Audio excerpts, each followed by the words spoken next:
नमस्कार दोस्तों, एस्ट्रो दिशा में आपका स्वागत है। उम्मीद करता हूँ आप लोग खुश होंगे, स्वस्थ होंगे, खैरियत से होंगे। दोस्तों, अब हम बात करेंगे सूर्य और राहु की युति की जो रेमेडीज़ हैं लाल किताब में बोली गई हैं उसके बारे में। दोस्तों, सूर्य और राहु की जो सीरीज़ है एवरी हाउस की, जो 1 से लेकर 12 हाउस की है, वो हमने डिस्कस कर ली है और इसकी 2 पार्ट में जो है वीडियोस बनी हैं। 1 से 6 वाली और 7 से 12 वाली 2 वीडियोस बन चुकी हैं। उसमें जो है हमने इसकी बेसिक इंट्रोडक्शन इन 2 ग्रहों की युति के बारे में बताया है और प्रत्येक जो है घर के बारे में डिस्कस कर चुके हैं। अब रही बात इसकी रेमेडीज़ की। अगर आप वो वीडियो देखें तो आपको अपने हाउस में, अगर किसी भी हाउस में आपके कंजंक्शन है तो आपको उसमें जो है थोड़ा डिटेल आइडिया पता लग जाएगा। रेमेडीज़ जो हैं उसके लिए ये वीडियो अलग से बनाई गई है। अब दोस्तों, रेमेडीज़ लाल किताब के हिसाब से, जैसे कि आपको पता है, सूर्य और राहु जब इकट्ठे आते हैं तो बहुत ही शुभ तो इसको बिल्कुल नहीं माना जाता है। रादर, मैंने आपको बताया था पिछली वीडियो में, इसको भूचाल का नाम दिया गया है लाल किताब में। तो इसकी रेमेडीज़ की बात करते हैं। रेमेडीज़ दोस्तों, रेमेडीज़ होंगी अलग अलग पॉइंट्स के हिसाब से। दोस्तों, जो मैंने आपको उन वीडियोस में बताए हैं पॉइंट्स, जो खराबी जो है इस युति की, उसके हिसाब से जो है इसकी रेमेडीज़ होंगी। तो पहले बात करते हैं, मैंने आपको पिछली वीडियो में बताया था कि ऐसी कुछ स्थिति हो तो गुमनाम चोरियां जो हैं, जो जिन चोरियों का पता नहीं लगता है, वो होती हैं हमारी लाइफ में। हो सकता है दुकान पे, हो सकता है वो घर पे हो। दुकान पे आपके मैनेजर ने कोई चोरी कर रही, या आहिस्ता आहिस्ता आपकी संपत्ति का जो मिसयूज़ करना स्टार्ट हुआ, या आपकी अथॉरिटी का मिसयूज़ करके जो है अलग से वो पैसे बनाए, या चोरी उसने करी दुकान में, या घर पे किसी आपको पता नहीं था, कोई मेड या किसी के द्वारा चोरी हो रही थी, आपको पता नहीं था, उसको बोलते हैं गुमनाम चोरी। अब कुछ ऐसा दोस्तों अगर ये युति के करके हो रहा है तो उसकी रेमेडी क्या है दोस्तों? जौ जो है, बार्ले सीड्स जिसे बोलते हैं, वो राहु की एक प्योर आइटम मानी गई है। तो आपको क्या करना है, थोड़ी जौ लेकर आपके घर में कोई डार्क एरिया हो या कोई डार्क रूम हो जहाँ धूप ना पड़ती हो, अंधेरा जो कमरा हो, उसमें किसी भी कोई हैवी चीज़ जो पड़ी हो उसके नीचे आपको एक कपड़े में बांधकर जो है वो रख देनी है। कोई भी संदूक, ट्रंक या कोई भी भारी आइटम जो है, जिससे वो चीज़ जो है उसके नीचे पूरी दब जाए, और वो चीज़ आपको अपने अंधेरे कमरे में जो है वो रख देनी है। इससे जो है आपकी ये चोरियां जो हो रही हैं, आहिस्ता आहिस्ता ये चीज़ ठीक हो जाएगी। उसके बाद दोस्तों बात करते हैं बीमारी की। अब ये युति जो है हेल्थ को, सन को जब ग्रहण लग गया तो सन क्या है, हमारी हेल्थ को भी दर्शाता है। तो बीमारी अगर इनको कोई है, या कुछ डायग्नोज हैं जो इनके हो नहीं पा रहे हैं, या पुरानी बीमारी दोबारा से इनको आ रही है, या कुछ ऐसा बुखार है या ठीक नहीं हो पा रहा, या बहुत लंबे समय से चलती आई कोई बीमारी है, अगर ऐसा कुछ यहाँ पर जातक के ऊपर है, तो आप क्या कर सकते हैं दोस्तों? गुड़ और जौ राहु की आइटम, गुड़ जो है वो सन की आइटम, दोनों इकट्ठी जो है आपको दान करनी है। आप मंदिर में जो है इसका दान कर सकते हैं। अगर ये जो उपाय है आपका नहीं कारगर साबित होता है किसी तरह, इसमें अगर आपको सेटिस्फेक्शन नहीं होती है, तो इसके बाद जो है आप क्या कर सकते हैं दोस्तों? जौ को दूध से जो है धोकर, जौ को दूध से धो करके आपको जो है वो उसको जल प्रवाह करना है, पानी में जो है वो फेंक देना है उसको। तो ये भी आइटम, ये भी जो रेमेडी है इसके लिए कारगर मानी जाएगी आपकी हेल्थ के लिए। तो आप ये भी कर सकते हैं। अब दोस्तों उसकी बात करते हैं, जो सालाना जो सोलर एक्लिप्स होते हैं, जो सूर्य ग्रहण नॉर्मली आप सुनते हैं, सोशल मीडिया पे भी आपने देखा होगा, टीवी पे, न्यूज़पेपर में, कि आज या कल ग्रहण लगना है, सूर्य ग्रहण लगना है। तो दोस्तों दिन के टाइम जो सूर्य ग्रहण जब लगता है तो आपको एक चीज़ दोबारा से बता देता हूँ, यही उपाय उसमें आपको करना है। जौ लेनी है और उसको फ्लोइंग वाटर में आपको जो है बहते पानी में परवाह कर देना है। तो ये भी इसकी रेमेडी, ये आप मत भूलिए, ये भी आपको ज़रूरी है करनी। जब भी कुछ ऐसा सूर्य ग्रहण लगे तो आप ये उपाय कर सकते हैं।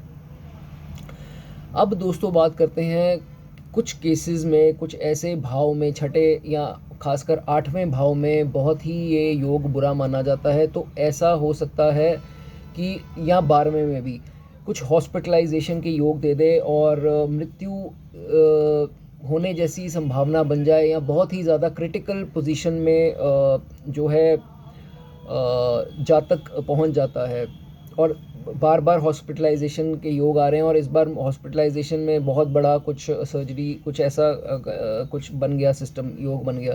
तो दोस्तों क्या कर सकते हैं आप, तांबे के जो सिक्के होते हैं आपको ये कहीं से भी मिल जाएंगे, कुछ शॉप्स पे ये जो सिक्के पुराने कलेक्शन है वो मिल जाते हैं। तांबे के सिक्के जो आपको लेने हैं, तांबे के सिक्के आपको क्या करने हैं, 12 घंटे के लिए उसको हीट करना है, उसको जलाना है। तांबे के सिक्के को 12 घंटे जलाना है और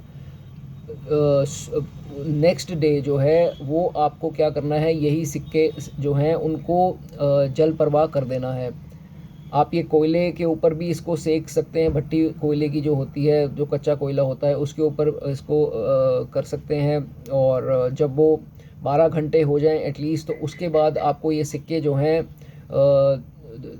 जल प्रवाह कर देने हैं। बट इस चीज़ का ध्यान रखना है दोस्तों, जब आप घर से निकलें तो कोई भी बच्चा जो है वो उनके सामने ये चीज़ नहीं आनी चाहिए, तो इसके ऊपर जो है उल्टा परिणाम देखने को मिलता है। तो बच्चे घर के बिल्कुल, या कोई भी इंसान और जो बाहर का है उसके सामने भी ये चीज़ नहीं आनी चाहिए। आप कोशिश कीजिए कुछ दोपहर का समय 3 या 4 बजे का हो और आप अर्ली मॉर्निंग 4 बजे के आसपास अगर निकल सकें घर से तो जल प्रवाह कर दें। अगर आप जल प्रवाह नहीं कर सकते हैं, कोई आसपास कुछ ऐसा नहीं है आपके, तो आप इसको लोनली ग्राउंड में दफना भी सकते हैं। तो ये रेमेडी भी जो है लाल किताब में इसकी बोली गई है। ये कुछ बात थी दोस्तों लाल किताब की रेमेडीज़ की, जो सन और राहु की कंजंक्शन में आप कर सकते हैं। अब जो है बात करेंगे कुछ जनरल रेमेडीज़ जो इसके प्रिकॉशन हिदायतें जो है उनके तौर पर आप कर सकते हैं, जिनका आप ख्याल रख सकते हैं। अगर आपकी सन और राहु खासकर 6, 8, 12 में हो तो इस युति में आप क्या कर सकते हैं। सबसे पहले दोस्तों अपने सन को बलवान रखें। आदित्य हृदय स्तोत्र का जो पाठ है वो करना मत भूलिए। आदित्य हृदय स्तोत्र का पाठ एक बहुत ही स्ट्रॉन्ग माना जाता है सूर्य को बलवान करने के लिए।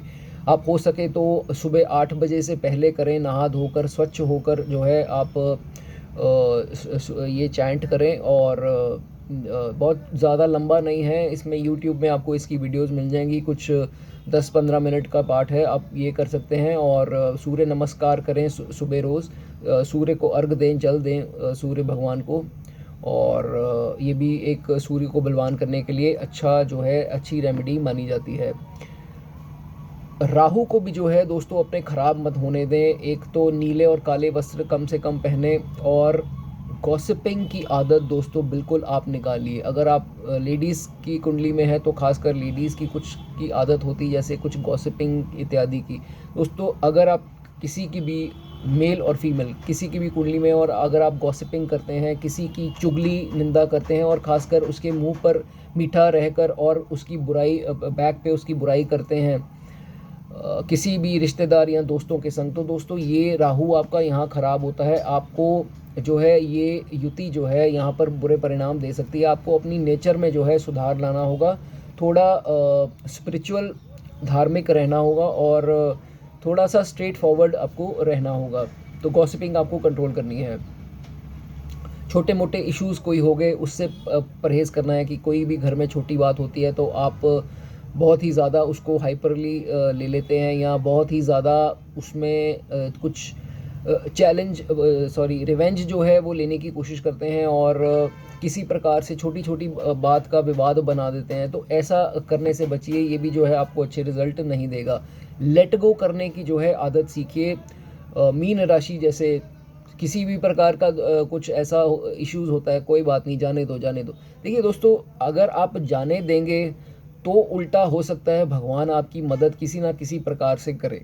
अगर आप बात के पीछे पड़ जाएंगे, नहीं मैं इसने मेरे साथ गलत किया, ये क्यों हुआ, ये कैसे हुआ, ये छोटी छोटी बातों को लेकर अगर आप बदले की भावना रखें या उसको नीचे गिराने की भावना रखेंगे, दोस्तों यहाँ पर राहु आपका अच्छे रिजल्ट नहीं देने वाला है और सूर्य भी जो है कभी भी बली नहीं होगा। इस चीज़ का ध्यान रखें कि थोड़े जो है स्पिरिचुअल तरीके से आप सोचेंगे, जेलसी इत्यादि से दूर रहेंगे, किसी से जलन ना रखेंगे, सीधी साधारण अपने कर्म पे ध्यान देंगे, तो दोस्तों यहाँ पर आपका जो है राहु इतना परेशान जो है आपको इस कंजंक्शन में नहीं करेगा। उसके बाद दोस्तों सात्विक भोजन आपके लिए बहुत ज़रूरी है। अगर आप तामसिक भोजन करते हैं, तामसिक भोजन जैसे कि नॉन वेज इत्यादि का सेवन करते हैं, शराब अंडों का अगर प्रयोग करते हैं, शराब बिल्कुल ही मना है, अंडे बिल्कुल ही मना है। अगर आप इन चीज़ों का भोजन करते हैं, शनि तो चार्ट में ख़राब होगा ही होगा और ये युति भी जो है और ख़राब हो जाएगी। थोड़ा स्पिरिचुअलिटी में आइए और थोड़ा धार्मिक बनिए और मंदिर जाना स्टार्ट कीजिए, शिव जी को जल चढ़ाइए। शिव जी के पास दोस्तों बहुत पावर है, राहु केतु सब कंट्रोल में आते हैं शिव जी के। शिव जी की जितनी मन से आराधना कर सकते हैं उतनी कीजिए, शिव जी आपको ब्लेसिंग देंगे ही देंगे। अंत में दोस्तों, फादर के साथ जो है किसी प्रकार का कॉन्फ्लिक्ट ना रखें। सन जो है वो फादर को डिनोट करता है।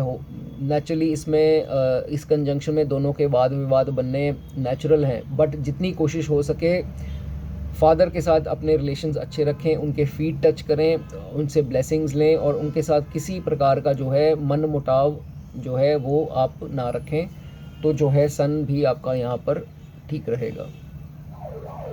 तो ये दोस्तों आज हमने बात की कुछ रेमेडीज़ की जो सन और राहु की कंजंक्शन में आप कर सकते हैं। मैंने अलग से इसकी वीडियो बना दी है और नेक्स्ट हम युति की बात करेंगे जल्दी ही नेक्स्ट वीडियो में। तब तक आप बने रहिए और पुरानी जो वीडियोज़ है जिसमें ईच हाउस की बात करी है सन और राहु की कंजंक्शन की, वो देखना मत आप भूलिए, उसमें आपको थोड़ी और क्लैरिटी हो जाएगी। तो दोस्तों नेक्स्ट वीडियो में मिलते हैं, तब तक आप बने रहिए, स्वस्थ रहिए, गॉड ब्लेस यू।